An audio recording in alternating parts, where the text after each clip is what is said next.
You're listening to The Dangerous Mind of Mark Yoshimoto Nemkov. No excuses, no BS, no pants. One of the questions I ask myself a lot, and I think it's very important, is do I have the right sound? Now, let's talk about it. Hey everybody, welcome back to the Microphone Playboy podcast. How you doing? So, let me tell you about a working theory I have based upon years of work and experience and experiments. And then at the end of the show, you tell me if you agree. And my theory is having the right sound is going to get you more work.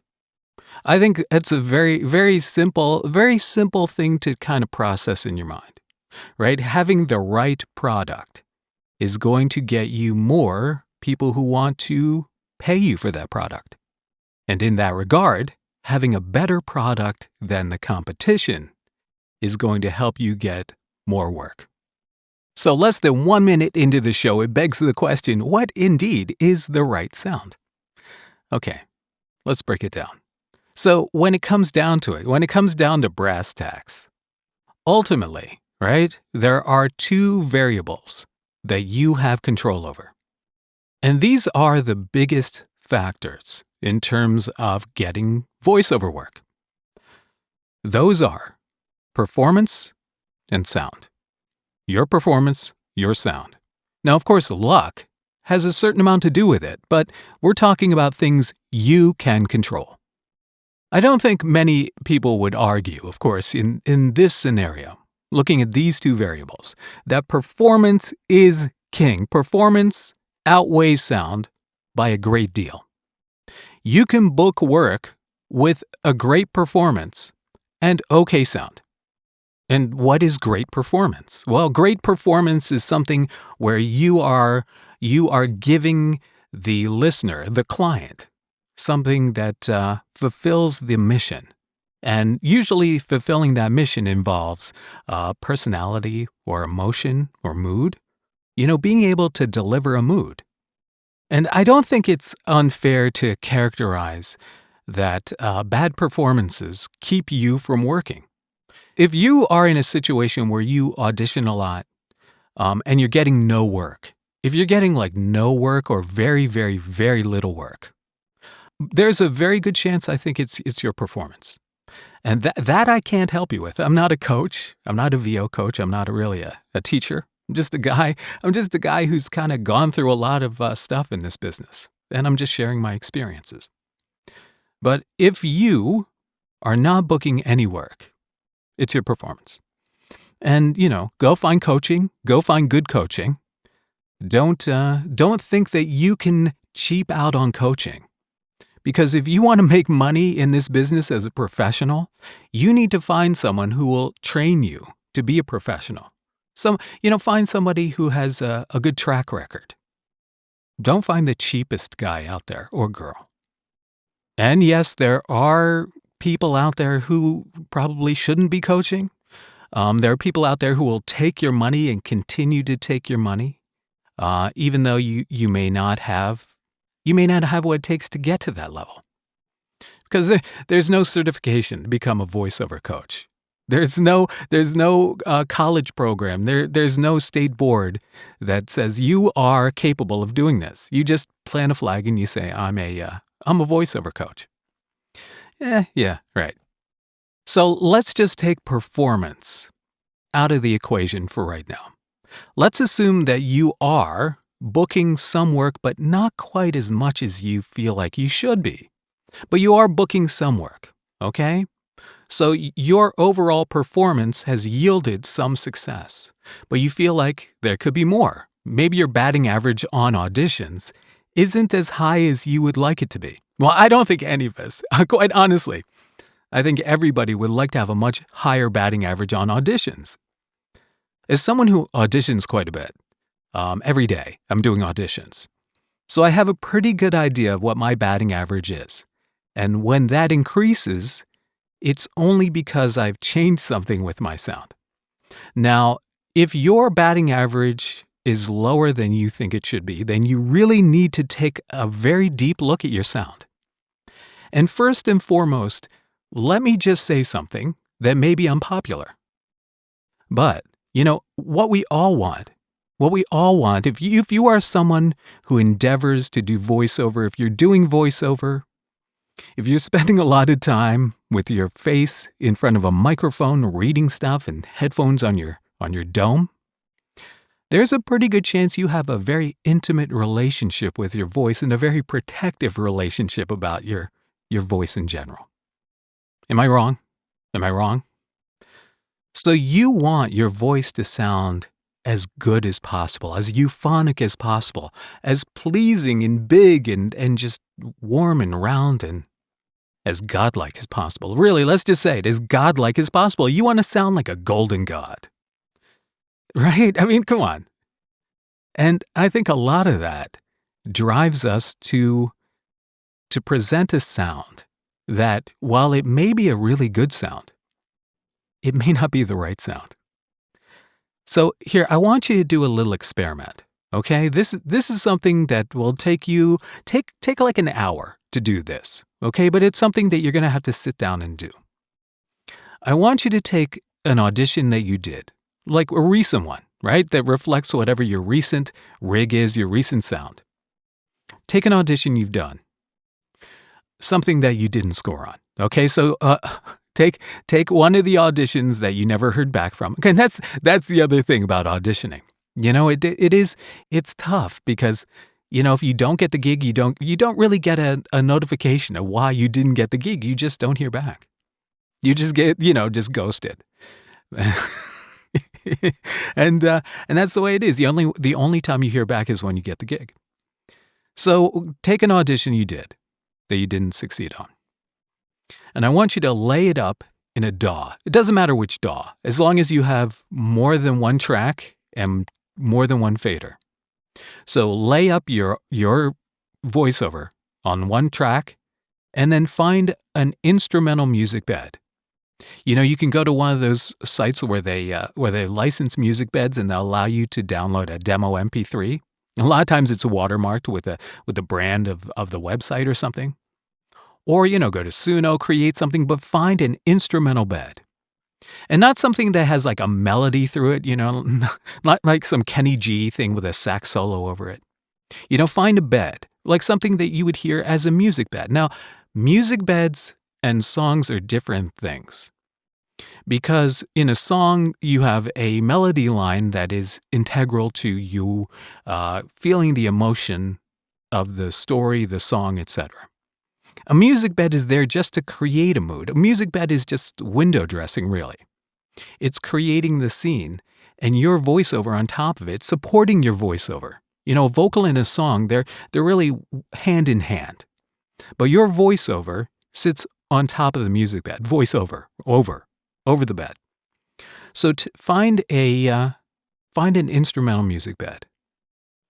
Lay it up in the second track, and with no EQ, no plugins, nothing, just the bare tracks, the way you recorded it, and with just two faders, see if you can create a blend between the two. Notice I'm not saying mix. See if you can create a blend of the two that sounds like a professional voiceover mix for a commercial or, radio or something. But just in general, something that sounds professional. And if you can't very easily, and that's why I'm saying this should only take an hour, right? I'm not saying like really struggle with it. And again, no EQ, no compression. You're not using any of the plugins, like Track Spacer, that carve a little hole for your voiceover, for your vocal to cut through on the music bed. Just straight up. And if you can't find a blend where your voiceover isn't lost in between the balance of the bed and your VO, or you can't push your voiceover up loud enough to be intelligible without really losing the bed, and then render this down and into an MP3, not a WAV, MP3, like really, so it's more degraded. So it's kind of it reflects more of what the end listener may hear. When it finally plays on streaming radio or in broadcast or whatever. Drop it down to an MP3, play it through your phone. Listen to it. Can you hear the music? Can you hear the voiceover? All right? Now, if this experiment doesn't work out, then your sound is not right. Okay, this is really the only empirical way I can describe where you can figure out how far off your sound is. And there's a good chance that if you're not easily finding this blend, your sound needs to be adjusted. Now, again, you can probably achieve this. You could probably achieve a blend, using EQ, using compression, using track spacer or something. So then, if you want to go back and see what EQ you have to do to your voiceover, to that audition track to make it sit better. Don't EQ the bed, but just your voiceover, and see what you need to do. And I guarantee you that one of the things you're going to find is you're going to have to carve out some of that low end. You're going to be carving out stuff underneath 1K. You're going to be carving out stuff underneath 200 hertz. You're definitely going to be carving out stuff probably really, if you're not already, 100 hertz and lower. Now, you may have a baritone voice. You may have something that has a lot of really good grit and energy and spirit. Like the soul of your voice may live really down way below. Some people, they really have the soul of their voice lives down below 200 hertz. 200 hertz is really a great range to where the weight of your voice really begins. A lot of people have that energy down there, and you can have that energy down there without blowing up the low end. If you have that energy down there, you need to be working a little further off your mic. You can't be using proximity effect. You can't be making that low end bloom, because then you'll never really be able to adjust it. So, but you have to find a way to cut out the low end of your voiceover, contour it so that it can sit on top of a music bed and not sink into it. You're not laying into a soft water bed, sinking down into the surface of it. But in general, your voice really needs to pop through those mids in order to succeed in cutting through pretty much almost any commercially available modern music bed.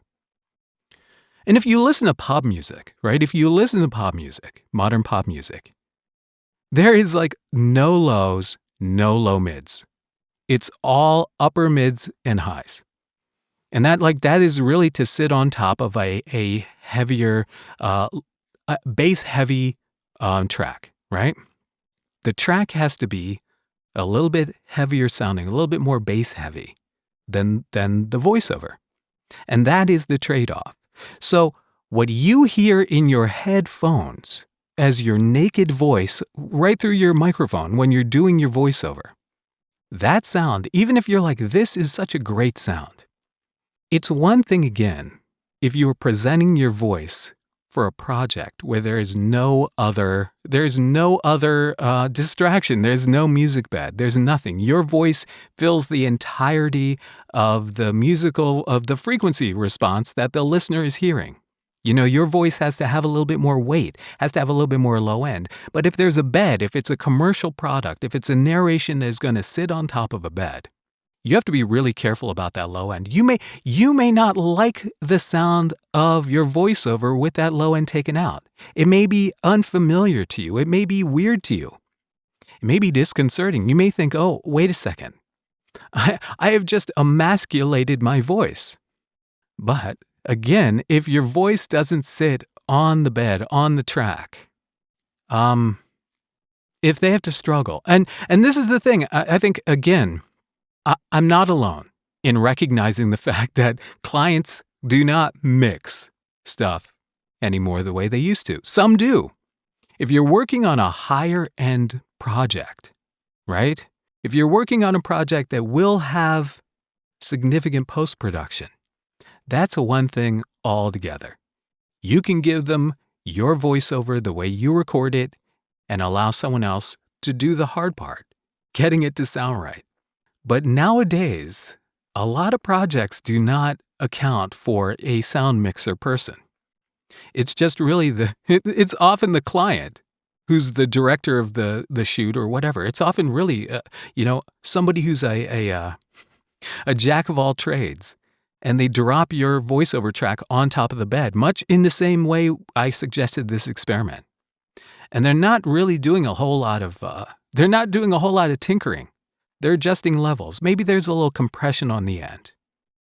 But that compression on the end doesn't help you a lot if you can't get a level without it, right? That compression on the end is not going to make your vocal pop so much as it's going to make everything maybe a little bit harder to hear. So what you need to do is you need to really be thinking about what the sonic needs are of the project you're doing. So if that means that you have to start cutting out the low end, that big low end, and yeah, come on, everybody likes that big low end sound, right? The first time, again, I say it all the time, the first time you talk into a TLM 103, you go, wow, I've never heard my voice like this, because you sound like you're 15 feet tall. But modern voiceover, the voice that appears in modern voiceover, rarely needs to sound like it's 15 feet tall. If you're doing a promo for like Jack Links, if you have one of those voice of God voices, very commanding voice, where really all that's ever asked of you is to be a commanding voice, you're talking at people, not to people, then, you can boom away. But make sure that your low end isn't too bloomy. But in general, for the rest of us mortals, if you are working on projects that will be used against a music bed, and I guarantee you most of them will. Most narrations will, most commercials will.